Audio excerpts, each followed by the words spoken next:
because when it comes down to it, I really like to boil things down to their quintessence, like the simplest aspects. And one helpful filter for me is life happening to me or is life happening for me?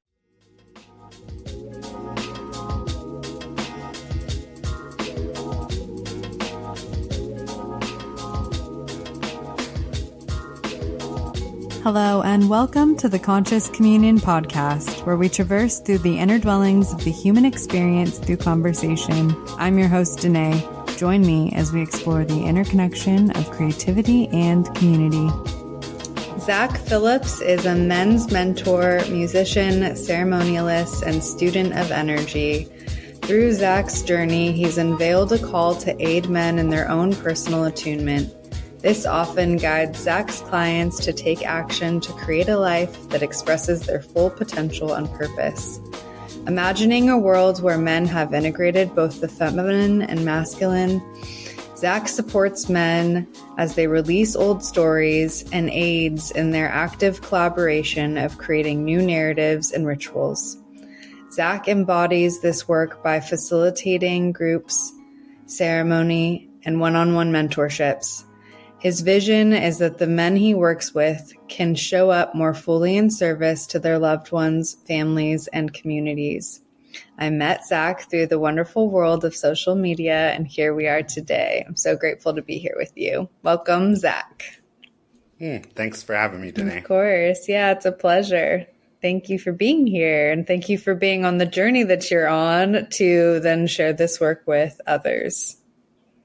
Wouldn't have it any other way. So sweet. I feel like a good conversation to just kind of get things started, just get in the thick of it, is what was the catalyst to this work?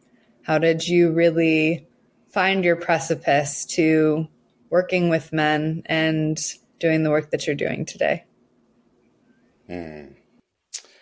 Yeah, I mean, it all started really in 2020 was a wild year for a lot of us. And in addition to, the lockdown happening, I lost my job. And then I found out that my father was deathly sick, pulmonary fibrosis. So it's a lung disease. And he ended up passing away in late September. And I was just having one of those dark nights of the soul, and,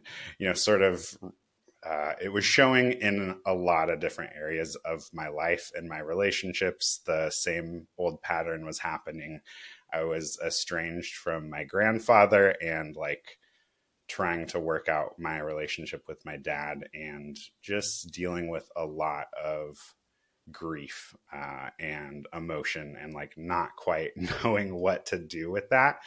And I heard through the grapevine that there was this thing where these men were meeting up in groups, and my relationship with men previously had been okay, there's not a lot to talk about. I tended to be more emotional, and it's okay, I'm not really into going out to bars or drinking or talking about sports. And my mindset was this is what men do together. And so it really took diving into these groups and learning what it's about, and also just putting in the work to be vulnerable and see other men that were, really trying to better themselves and be there for their families or their loved ones. And that was really healing and inspirational for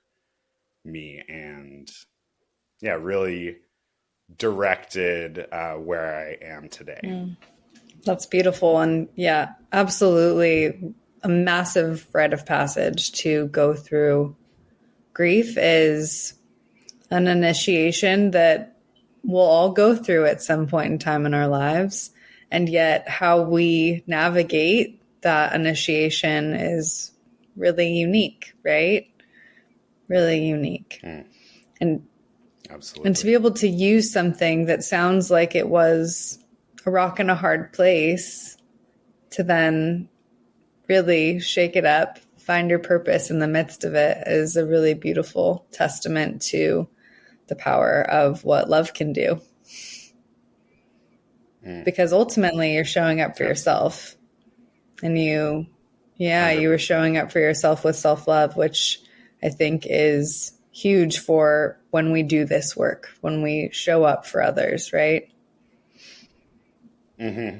Yeah, and absolutely. And I think my father passing really put a just like time limit on things, or an awareness on the importance of doing, changing the pattern. And there's this Irish proverb that's like, we have two lives, and the second one begins when we realize we only have one.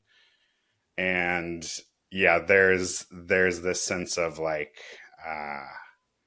just going through that experience. I mean, before I was pretty atheist and really sort of like logical and scientific, and I didn't have the relationship with spirit that I do now. And just the experience that I went through with my dad and some of the things that we talked about during his transition time, I was fortunate enough to be able to fly into Kansas City where he was, stay with my parents, like cook him food, and really be next to him during that whole process. And also my family ended up doing the whole ritual, the burial ritual ourselves, which was this very beautiful and improvisational ceremony.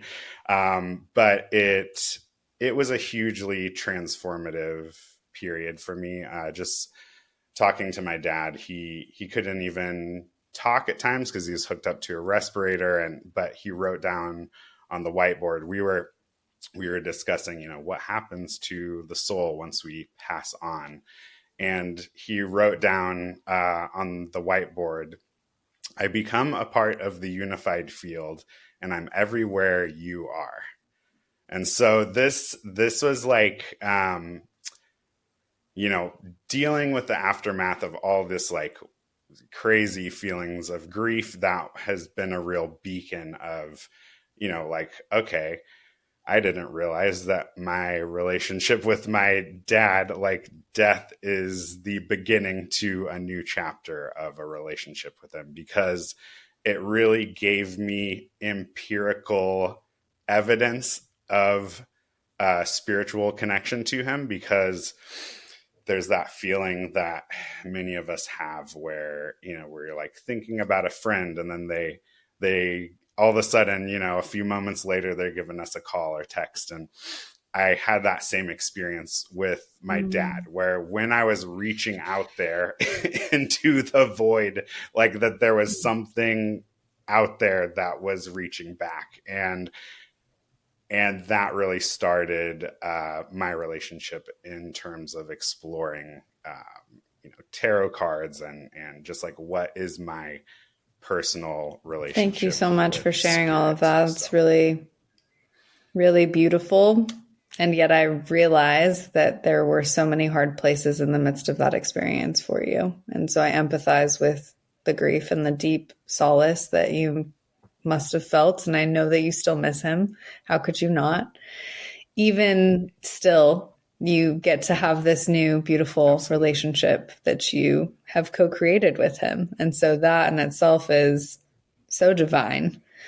And the ceremony piece, I would love to just touch on that, because you now work with people to create new rituals and to find out what ritual means for them, more importantly, because it is so unique for each of us, right? How we experience and navigate ritual and how we open ourselves up to ritual. So I'm so curious if you would just share a little bit about what that experience was like for you. You shared, that you were open to tarot cards, and really, like, I think that in itself can become a ritual for so many of us when we meet ourselves in spirit and come to the altar with something that will interact with us. So I would love to just share what that process was like for you to search and find the rituals that make sense for you. Mm. Yeah, that's a good question. I mean, it really started, there was a mentor that I was working with, Dave Bravelove, and he basically suggested, like, why not get in touch with this intuition of yours? Like, it seems like it's strong, it's like a natural talent, but what if you leaned into that and explored what that meant? So honestly, it started with like when I was going out to eat and I would look at the menu and it's like, becoming aware of like, what is that surge of energy where my body is like, yeah, let's go, and dialing that in. And so I guess it took a couple different things. It took the structure of sort of like creating some discipline and some repetition around it, because I mean, tarot, and now I've also studied runes. Like they're whole, it's a whole belief system that can take years and years and years to really master. And, but really for me, the real magic happened when I started realizing that what was possible is having a direct relationship with spirit. And really, I'd say gratitude practice was a big piece of that, in terms of waking up every day and just thinking of 5 things that I'm thankful for. And even the small rituals. See, I think sometimes when we think of ritual, it's like this grand thing in our heads and like this like big to do and festival kind of thing, but it doesn't have to be that way. I think there's a huge portion of our lives that we live unconsciously, sort of through habit. And basically, in my view, ritual just means bringing some intention into those habits that you're doing. So it's like, okay, I have a cup of tea, so let's like, say thank you for being able to have this tea, which was like flown across the, sea to be able to, and I flip on a switch on this device that boils the water. It's just like, there's so many things that I feel like we can be grateful for if we slow down our awareness enough to be able to do that. So it's like even those tough moments, like my father passing away, like the silver lining to that is that I formed this relationship with spirit. And honestly, I feel like my relationship with him is like better than ever. Like I write letters to him on his birthday, and also music. He's a musician, and thinking about his legacy and how I'm passing on, his gifts. I realized that so many things can actually be sacred if we just tune in our awareness to bringing that intention into it. Yes, the intention piece is huge. It's everything. I think bringing intentionality into everything we do changes the game. Even how we shower, right? I know that sounds so silly, but if we're like actually enjoying how the water feels on our skin, like that in itself can become ritual. That in itself 100%. Is sacred. We have clean water that we get to shower with. Not everyone has access to that. And it's really, like you said, I loved that you said this, but slowing down to really recognize what we have to be grateful for, because there's so much that we have to be grateful for. And 100%. I think our society for a long time has placed into consciousness that because life is hard. And so that tends to be what we focus on versus the latter, which is all that we have to be grateful for. So when we get to change that script and rewrite the new paradigm that we want to operate in, which is one that breeds gratitude and love and respect for our lives, then will come into much more fruition with the living, breathing essence of all that we are. Absolutely. Well, and part of it for me too is like, so both of my grandfathers were Baptist ministers. Wow. And they ended up leaving the church, so I didn't get directly like, they both ended up separately, doing that. But so I didn't get the direct dogma and stuff like that. However, the grid of shame and the belief of I need to suffer to have worth.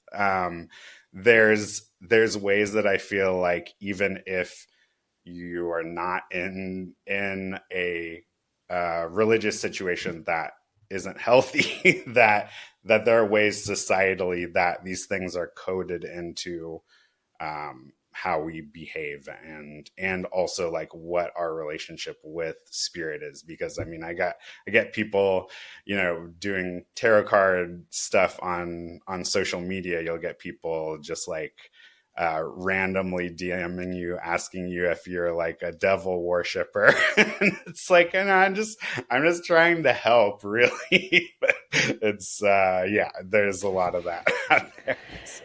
There is. And I think that it's like I would venture to say that people that go there are looking for that. Like they're looking to find, rather than just respecting people for finding their own path, which is really what we should be doing, is if we just worried about ourselves and not even worried, if we just continued to be intentional with what is coming in through us and how we're navigating life, we'd be much better off.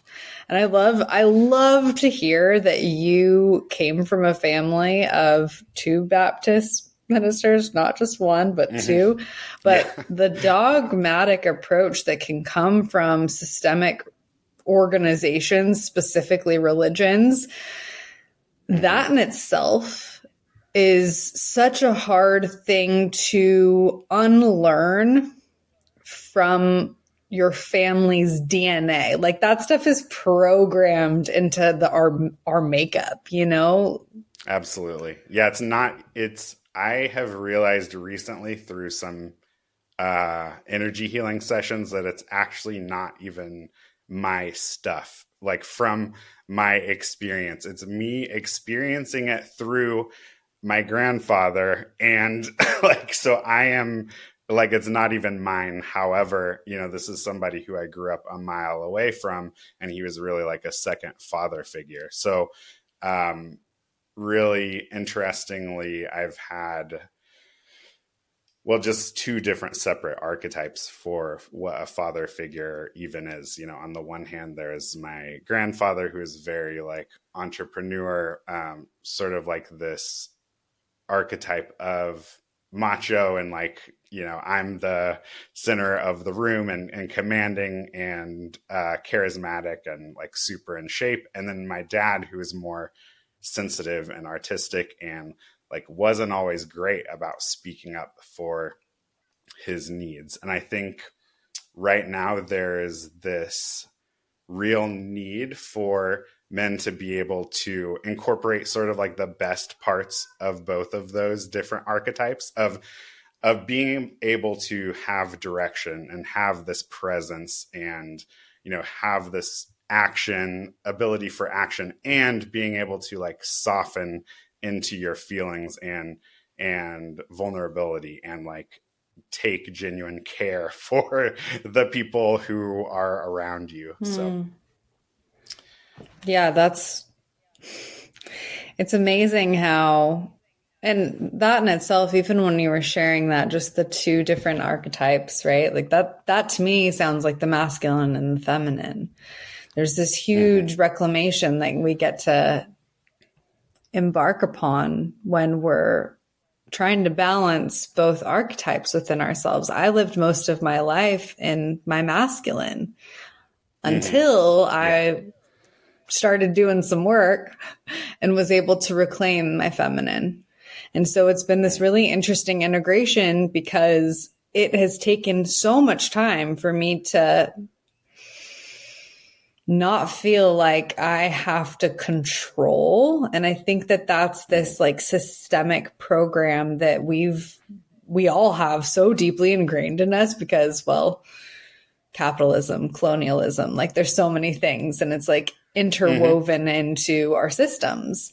And so 100%. I'm curious, I know you're doing this work. How have you been able to embark on this path for yourself to reclaim both your masculine and your feminine? Because it's the reclamation of a healthy masculine, right? Like there's been that, and then there's also the finding the feminine and marrying the two. So how have you done that for yourself to then now share it with others?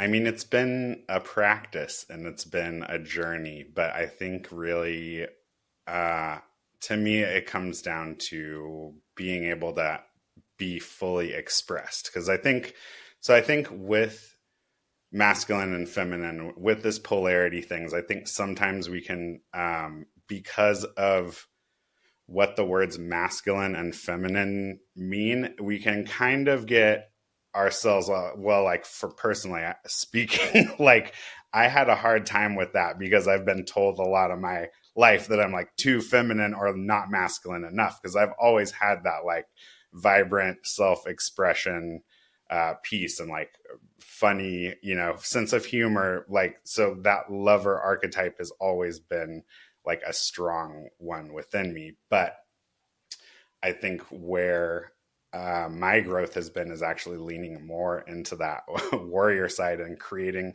structure and consistency for myself. So I think it's really like different people need different things. And the thing is about, I do think your experience is a common one in terms of like women feeling like, okay, society is like pushing everybody into their masculine and like conquer and like, let's be, this equality thing I'm all for, but it's also like had some weird consequences that aren't so healthy, Totally. I think Yes. also. And just like, I believe that you can have a strong masculine side, regardless of how you identify gender wise, like men, women, non-binary, whatever. Like you have two poles of energy inside of you, and there's a masculine just means this sense of like presence, and that presence creates safety for that feminine side, and that presence and that direction creates safety and allows the feminine to be fully expressed and fully open and fully receptive, like the feminine part of ourselves wants to. So I think, yeah, we just can get ourselves tripped up in that masculine and feminine thing when it's really, to me, the whole reason we learn about archetypes, and this is true for like tarot or what have you as well, but the whole reason we study archetypes is so that we can fully embody the particular one that we need in that moment that it calls for. Because there's some moments when we need to be like, you know what, fuck off. This is my boundary. No, N-O, period. And then there's other times when, like you need to have that openness. And a lot of men struggle with this, but just needing to be open and vulnerable and expressive with how you really feel. So beautifully said. Yes. I loved how you explained that.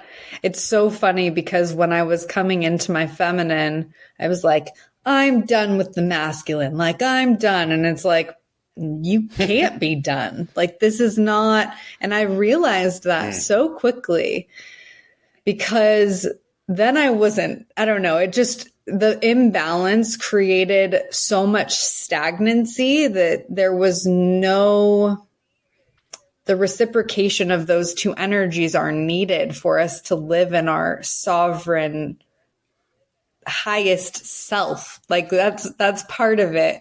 And so when we get to reclaim, but also not reshape, but really come to terms with the shadows of those archetypes and accept the shadows of those archetypes, that's when we really get to meet ourselves so deeply. And then that's the permission to then just find more ease in the midst of balancing both polarities, right? 100%. Yeah, I do feel like right now we're at a point where this relationship with the feminine, it has to change. There are so many signs to me that our relationship, men or women, with the divine feminine, with Mother Earth or Pachamama, whatever you want to call, has been damaged, and there needs to be some healing. I mean, there's all this, it manifests itself in sexual violence, extraction, this genocide that's happening. There's just so many signs to me that there needs to be a shift in how we relate to the divine feminine, and healing that feminine inside of ourselves is the place to start. Yes, absolutely. Yes. It really is just this severed relationship that I think so many of us do have with, like you said, the divine feminine. For me, I am called to the earth. That is just like where I find my most innate presence with myself and my highest self. And that's where I've learned where those severed ties come from for me. And so many of them are ancestral for so many of us. It's not like just one or two of us. It's like, no, talk about ritual. We've lost ritual because we've lost track of what our ancestors practiced. If we were to go back, and so much of that is, I mean, we could go on to a whole topic of that, but that's just now for those of us who are doing this work, who are looking to call back these roots, right? To create compost for what's been here, but then to also grow the roots that have been really fruitful for so many of our ancestors. Like, let's grow something new, but from old things, if that makes sense, like let's use the stuff. Yeah, totally. I think a common pattern that I've seen for people who are just starting out in the work is like, I'm going to be the one to break all the ancestral change, and I'm going to be the hero of my bloodline. And I love the enthusiasm. And I think that for my personal experience, I've found taking a humble approach and forgiving and being realizing that our ancestors and our parents and our weird relatives are just doing the best with the tools that they have, and they are dealing with their own story that is affecting how they're able to show up. So it's that feeling that you're having is important. It's because it's a projection of what you see in yourself that needs healing. Oh, thank you for saying that. It's so, and you're speaking to a past version of myself where I was just really angry. I mean, I think most of us kind of go through that season. I think it's important for us to feel the anger 1,000%. Totally. And also, just like you said, our families did the best that they could with the tools that they had. There was so much anger that I had for my parents, just like why didn't you do this, or why, and that only got me so far. It's the forgiveness piece that really allows us to get into the depths of finding ourselves and the truth of all that we are here, and all that we're here to bring forth into the world. It's like that cultivates the purpose, right? When we figure out how to actually forgive those hard, sticky places within ourselves, that's when we're able to find more space to show up in 100%. new ways. Yeah, absolutely. Yeah, because those, I mean, I don't know if if you're familiar with like parts work and that. I'm not. But like, so parts work, or IFS, it's also internal family systems. It basically like the philosophy behind it is that we are actually these multi-dimensional people with many different characters that are inside of us, and these sort of like trauma events that happen kind of get locked as different inner children at different ages depending on what was going on. So but that is also true for our parents. I noticed when so once my dad passed away, it was like, wait a second, this inner voice of my dad is still alive, and like his archetype is still alive within me, like having this inner dialogue with me. So it's like learning how to, because it's really that inner that part, like your parents inside of yourself are also sort of like parts of your inner children that need love and acceptance and healing. So if you can show up and give that little boy or girl what he or she needed, that's where the healing happens. Yes. I have a family member that is currently suffering with an illness. And so I went home and was a caretaker for like a month. And I did it a couple times. And when you go home, you really get these opportunities to be a witness to just maybe things that you're not in front of all the time. It sounds like for you, you moved away, right? You don't live super close to your family. So when you get to get back in the mix of it, you're confronted with these energies from your family members that can feel just confronting at times. And yet when we just like really show up with intention to see them as children, or to see them as just wounded individuals, like just like us, like we are those people. And when we get to see them as mirrors versus someone who's in opposition towards us, we can find so much more grace and space for letting love to live in the midst of that dynamic. And I know for so many of us, that can be really challenging. I think in a lot of healing spaces, there's the conversation of boundaries. And sometimes I know that this is very different for everyone. So this is obviously like me just saying like, this is a case by case basis. Boundaries are always important. And also I think it's important that if we're ready to extend ourselves past maybe what has once felt uncomfortable, to then try to welcome what feels uncomfortable, to let love flow there, that can be really juicy, like really, really juicy. 100%. And it sounds like you put yourself in that situation to go there.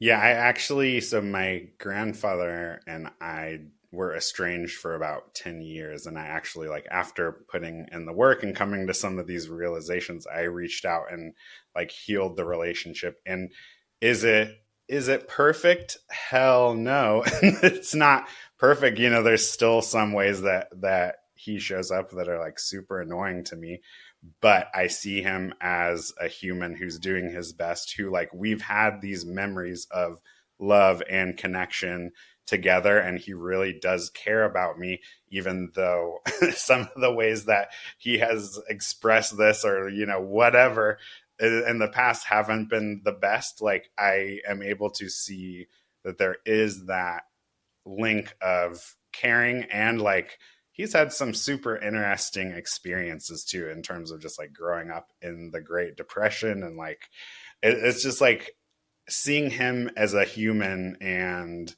also kind of like hearing some stories about the trauma that he went through growing up. It just was very humanizing to be like, I went from, and there's this big dramatic sort of thing in the family, and my grandparents divorced. And so that was kind of like the event that like, that this all happened, but it was all, it helped me accept a part of myself, to let him back in, and to heal that relationship, and also to navigate the boundaries, because there are still boundaries that I'm like, you know what? I don't really want to talk about like your relationship with the people who you aren't talking to, it's like, so it's like this dance of honoring our connection, and like still dealing with the stuff that I'm like, I don't really love this part either, but I love him. So Totally. I have someone that I'm thinking of that's a family member of mine who I love him tremendously. And we have had a more challenging time than most. And it's that, fortunately for me, he's been willing to have those conversations. And it sounds like for you, your grandfather has also been somewhat willing to have those conversations as well. Mm-hmm. And that's not the case for everyone. So I also like want to put that on the table as like, that's something to be grateful for, right? For us to be able to have that flexibility to have those conversations with those people, then gets to help us really, just see a different side of them, see a different side of ourselves, and go there. This is also the beauty of internal family systems to me, is because like, if you need to set that boundary with that person, there's still a way that you can heal. Like sometimes in men's work, we will do this thing where it's like, okay, you have this beef with somebody in your family, and you can't necessarily have this conversation that you want to have with them. So let's pick out another man in the group to stand in as the space holder for this energy of your grandfather or whoever it is. And so you're able to say what you need to say from that like little kid hurt place, and like get it all out. And then also be like, okay, you know what? Like, where is my part that I'm contributing? Because when it comes down to it, I really like to boil things down to their quintessence, like the simplest aspects. And one helpful filter for me is life happening to me, or is life happening for me? Because when I'm starting to complain and be like, oh, and this happened, and then my dog, like got mud all over the couch, or whatever it is, it's like, okay, this is a moment when I'm giving my power away. I'm saying like, I'm the victim and woe is me, and like, this is too bad. And I think where the spirituality piece comes in is realizing that you are actually the conscious creator of your own reality. And so even the things that you don't like, I'm sorry to say, are actually a reflection of how you are showing up. And so can we tap in, be aware of what needs to be fixed? So like, hold the energy of our emotions and feel what they're trying to tell us, and then take the action that we need to take to change it.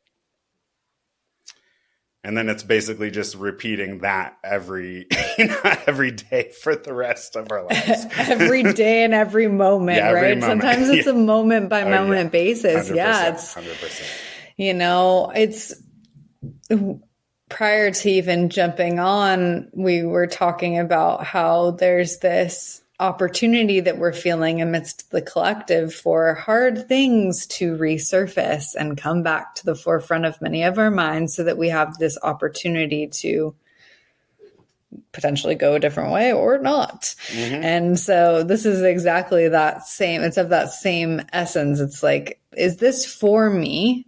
anytime for me, I'm in that same belief that if something is hard and it's here, like it's here for me, it's here for me to learn something. Mm-hmm.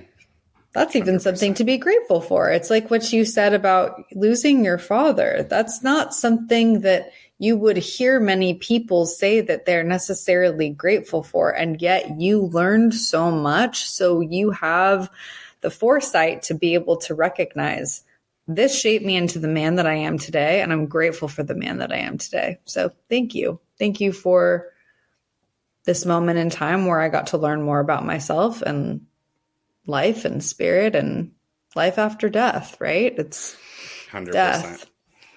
Yeah. I mean, and that does take a certain openness to be like, because we have this idea of like, okay, how we get ahead is like we focus our resources and like niche down and focus on one thing. And this is like, as somebody in the personal growth or healing space, there's so many different people with so many different approaches, but I've like gone through that approach of like trying to have a niche and doing this very like relationship thing.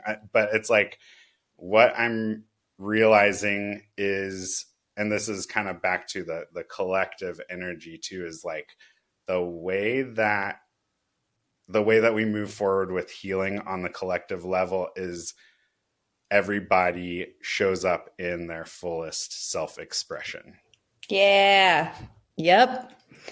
And that is a process in itself, right? It's it sounds much more comfortable and like rosy. It's like, yeah, let's go. But I've been doing the Artist Way with this group in town, and it's been even just like sitting. There's a few different sides to it, but the most consistent part is like the morning pages where you're sitting down with your thoughts, and it's like even that is like has been a wild experience of like, feeling like I'm coming up against these different parts of myself, of like this judge or censor part of myself, and really having to take some uncomfortable steps of trying things out that I'm not not comfortable with. Because so with that energy of nervousness, it can actually be utilized as a force of inspiration. So it's like, I'm a musician, and the nerves don't go away, no matter if you're performing in front of 5 people or 5,000 people. It's like the nerves don't go away, but the difference between the people who are really great performers is that they have the nervous system capacity to hold that energy of excitement and channel it into connecting with their audience. You're speaking my language. This is like, it's so funny. I did the Artist Way in 2020. And at the same time, I was really jumping into breath work, but like hard in the paint with breath work. So doing it every day, rebirthing breath work. This wasn't like the wisest choice, I think, but I was doing it. Yeah. And I did it for 3 months straight. So I was meeting myself for about an hour a day and breathing with pretty high intensity. And it was really profound. And also my nervous system after the fact was like, what did you do to me? 100%. It was definitely clearing itself of so much stagnant energy. And there was an integration process that hadn't yet happened. So that took years. That literally took years of finding the new rhythm within my own body to actually feel safe and know what it feels like to regulate my nervous system, because I wasn't living in that place. Like I was fairly manic, I'd say, like just nervous all the time. And I realized that that's a part of, our Neolithic nature. And also it's not necessary to live from that place at all times. And that's kind of where I was living. So Yeah, that in itself is just this, when we get to rewire these patterns for ourselves, specifically in the nervous system, it is that form of expression that we get to call ourselves back to. It's exactly what you're saying. It's like, okay, no, I can be safe and I'm going to just trust myself, even though this is going to feel scary. And I'm going to breathe through this and I'm going to trust my body. Because I'm going to feel scared sometimes. That's what the nervous system is here for. Like fear is here for a reason. We're meant to feel it. It's not a bad thing. It's just a teacher, right? 100%. Also love that you're doing the artist way. I'm so excited for you. It's been a great journey, and just like thinking about the spirituality piece in terms of like, that the morning pages and even like our sense of play is a spiritual practice. Yes.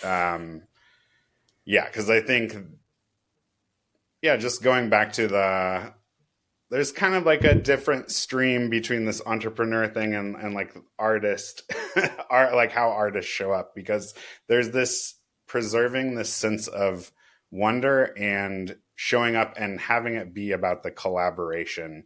And to me, that's so different than just like selling somebody a coaching package or whatever, because the best mentors that I've had, they are my brothers now. It's like, and not in this like weird corporate, like we're family kind of way, but like genuinely, like the things that we go through that are meaningful bond us together. And so like, when we work together, like I will start to start to like the people that I'm working with and have feelings of love because we're here together creating something special. So it's like, how could you not? Yes, absolutely. We're here to interconnect. That's what, we're really here. One of my favorite Ram Dass quotes is we're here to walk each other home. And it is so true for me that when we're in deep relationship and we have the capability to meet people deeply, even in conversations at the grocery store, like we can go there without even going there. Like you can be kind and just offer some sense of semblance because we are of the same species. So why not? Right? Everything else works together. We should 100%. Too. Well, nature does. Like, back to your integration point, it's like we can, we can all fork out some money to go to, a transformative weekend or retreat or whatever. But the real practice is like, what is the point if we're not able to integrate that back into changing our habits? Because there is a little bit of this pattern of escapism where it's like, okay, I go into the forest, I do my plant medicine thing, and then I come back and it's just like, but okay, how are you taking those lessons and integrating them into your life instead of like being like, oh, well, this is an escape? Because even like a men's weekend of togetherness, it's like, if it's not integrated and connected back, it's like, if you're just going, for me, I was going to these weekends and then I like didn't have a strong community here. And I was like, I'm going to all these weekends. I have these brothers from like all over the US now, but I'm like, my community here was like not, I'm like, I don't have the support here like I wanted. So it took a conscious effort of like, okay, maybe I can take some of this energy and confidence and self-expression and, form the connections that that are like on the ground floor in my life. Because I think, relationship with my fiance, my relationship with my daughter, it's like those are the connections that have the most impact. And that's why I'm passionate about this work, is because it helps you show up in a way that's like closer to how you want to. It's not perfect, and there's going to be readjustments that you're going to have to make. And that's part of the healing journey as well. But to have people be able to show up, know who they are, fully express that, and be open and like in a respectful and like collaborative way with other people.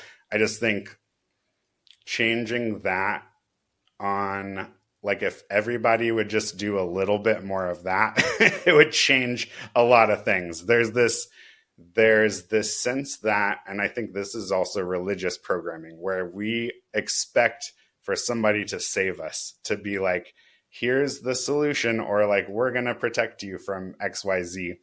And I think that more and more of us are becoming aware that like the facade of like of what we think is like protecting us is actually sometimes keeping us like more in this prison of the matrix. And like, do we really need one extra program to become healed, or do we need to like be more aware of how we are acting in our relationships? Because there's this, I think with manifestation or affirmations, affirmations, there's this like, I'm all for saying some things in the mirror at the beginning of your day. And what maybe might be more impactful is bringing that awareness to all day long, and the little conversations that you're having with yourself all day, like, and changing that narrative is much trickier and much more impactful practice. But it takes time and it takes consistency. There's no like silver bullet of being like, okay, I'm going to have this one experience and then I'm going to like figure it all out, because we don't ever figure it all out. It's just a matter of showing up and doing our best. Yes. There isn't a magic pill. And I think that is also just something that society, especially American society, it's like we've been fed this narrative that you can just fix it with medication or, I don't know, something else, right? And it's not a quick fix.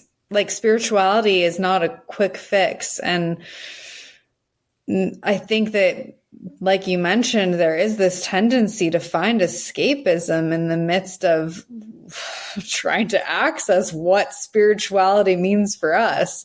And it is so multifaceted, because we are multifaceted. We are multidimensional human beings with so many nooks and crannies from our past experiences that potentially need to be sat with before we can even do anything else. It's like, and it's not like it needs to all be done at once. Like it's the integration process, because things will continue. I can't tell you how many times I've been like, I've healed this. I've gone through this. And it's like 2 years later, it pops itself back up again to just, rear its head and teach me something new, teach me a new iteration of what it was actually there to teach me.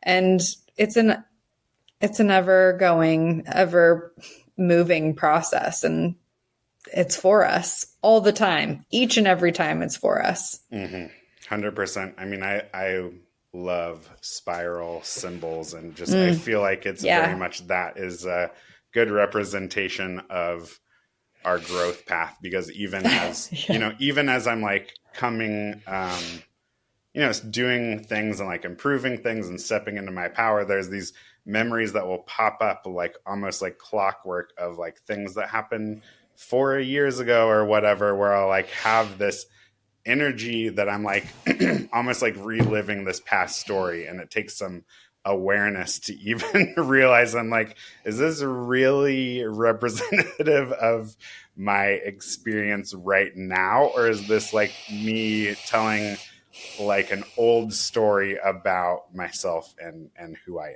am?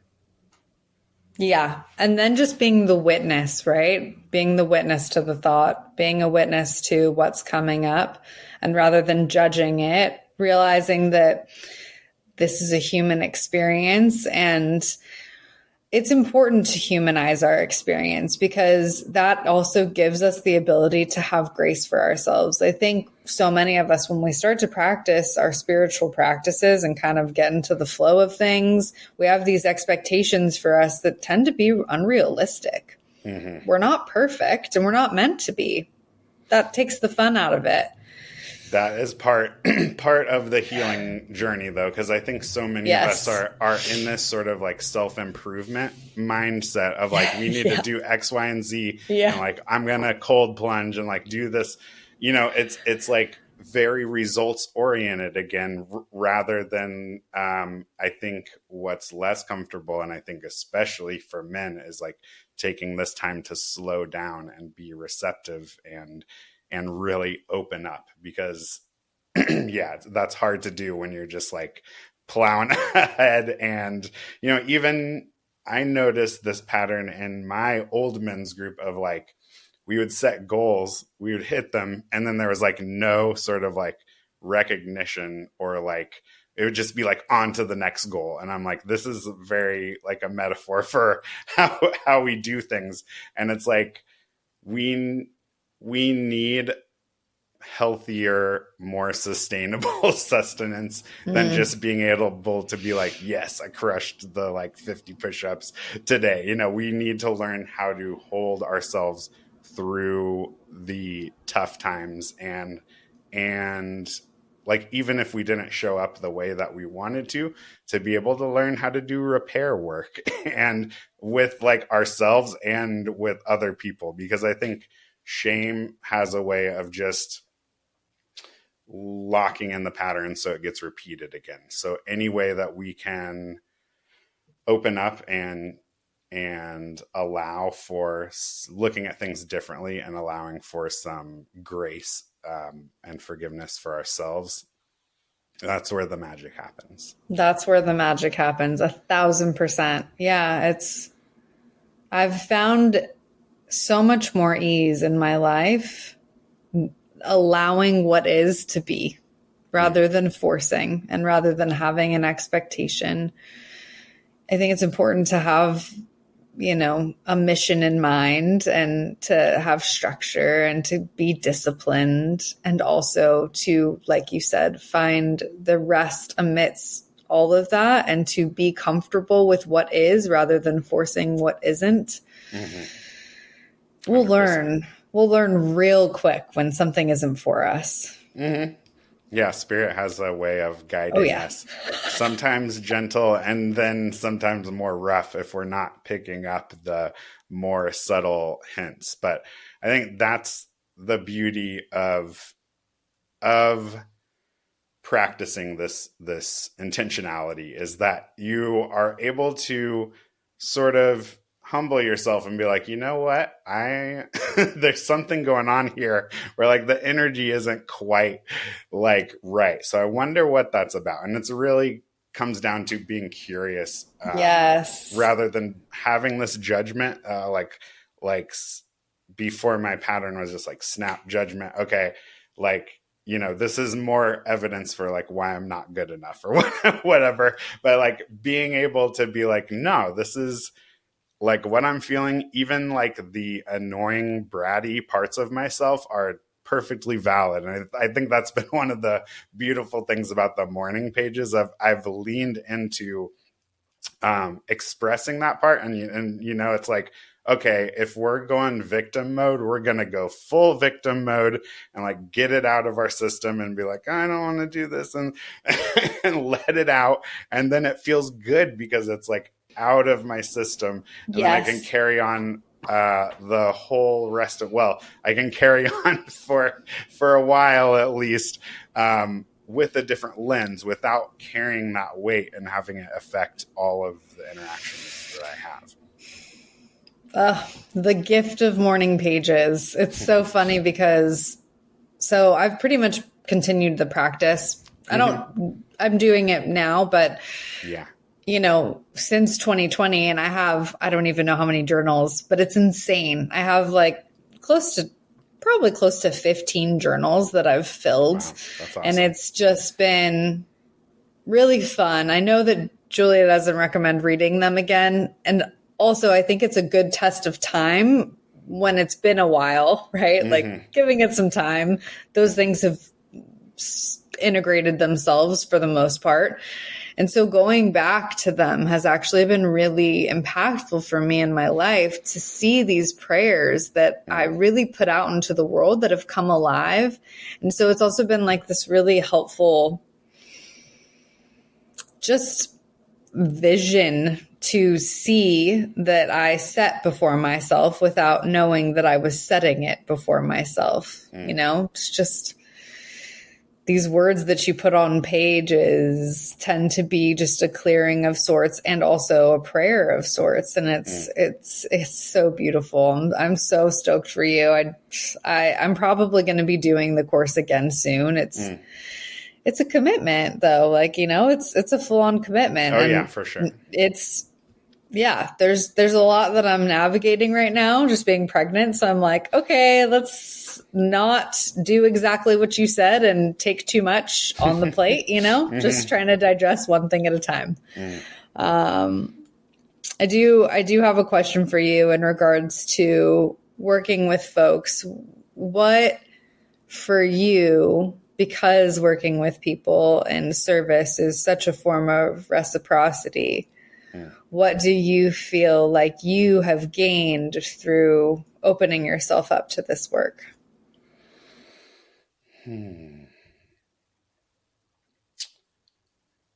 I mean, really for me, it feels like stepping into my purpose. And I've always just been one to like really dive deep into whatever I'm doing and like really dig and scrape all the wisdom that I can and then kind of like move on to the next thing. And I feel like I've been collecting all of these things and on my own journey of healing depression and anxiety and all of these things. And I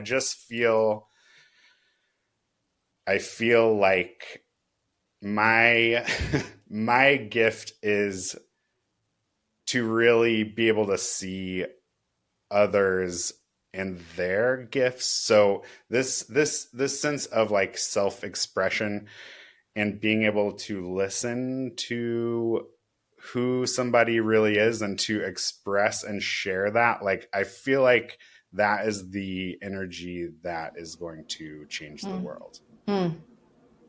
I couldn't agree more. I absolutely couldn't agree more. That's something that I've realized is a gift of mine as well. And I think it takes time to feel comfortable with that admittance. I don't know if that was the same for you, but you can come from a place of humility when you actually recognize what's being presented to you with actual evidence. And it can be really beautiful when we actually let ourselves receive that wisdom, because it is wisdom. It's confronting wisdom, but it's wisdom nonetheless.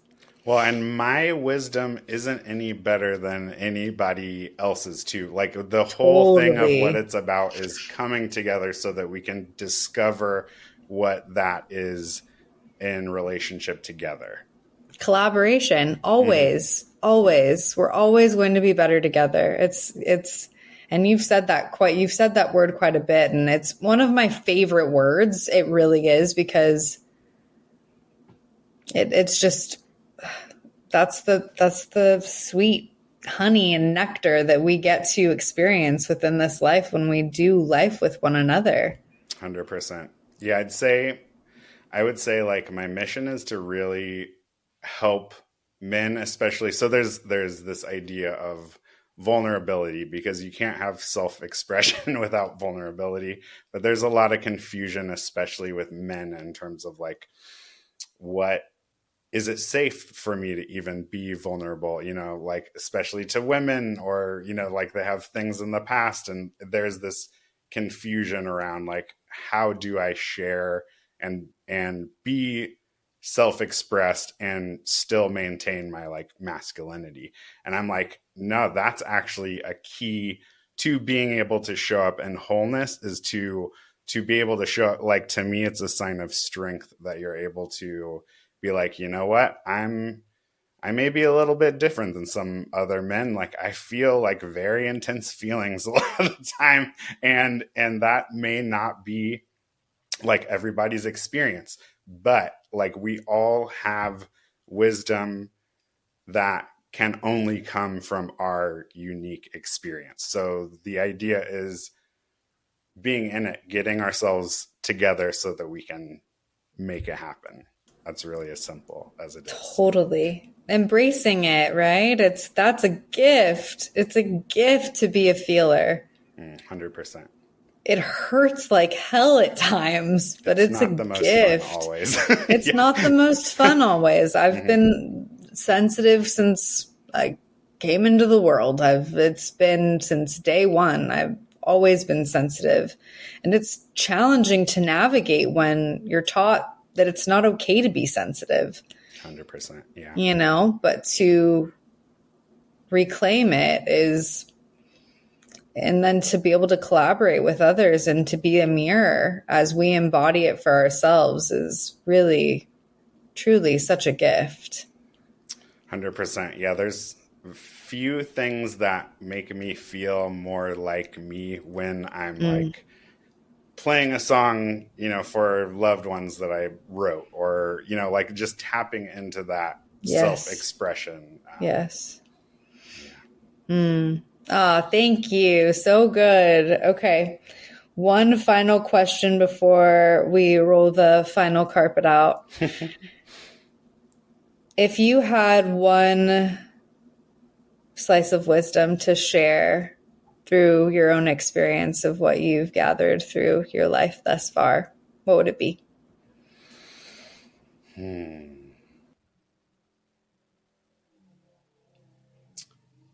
I mean, I'm just going to share this affirmation that I really enjoy, that I actually use quite often to just like help myself throughout the day with the judgment piece specifically. And that is, and I'm just going to say you, for the listeners, but you are trustworthy, you're a good person, and you are doing your best.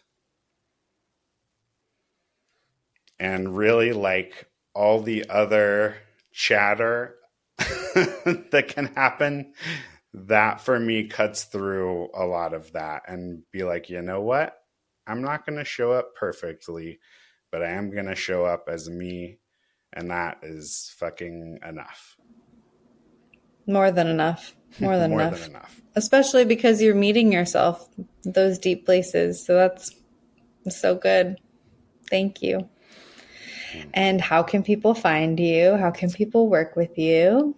So right now I'm like mid-launch of in-person and online men's circles. I also do one-on-one mentorship, and I've also been specifically participating in more ceremonial contexts with my music as well. So awesome. Part of my passion is like initiation and reclaiming this sense of ceremony. So I'm happy to facilitate or perform or collaborate something.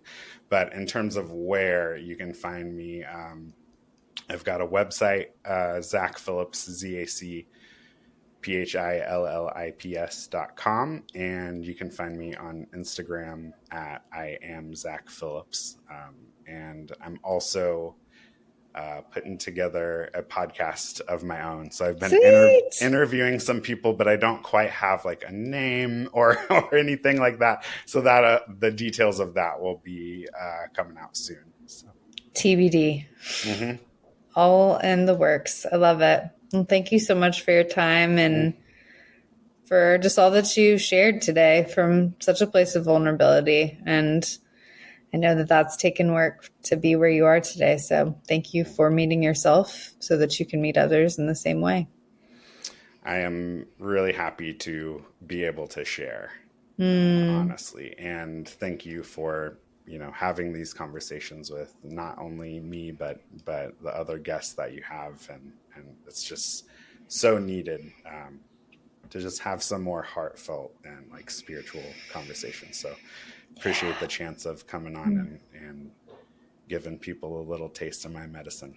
Of course. Yeah. Thank you for showing up. I appreciate you. Thank you.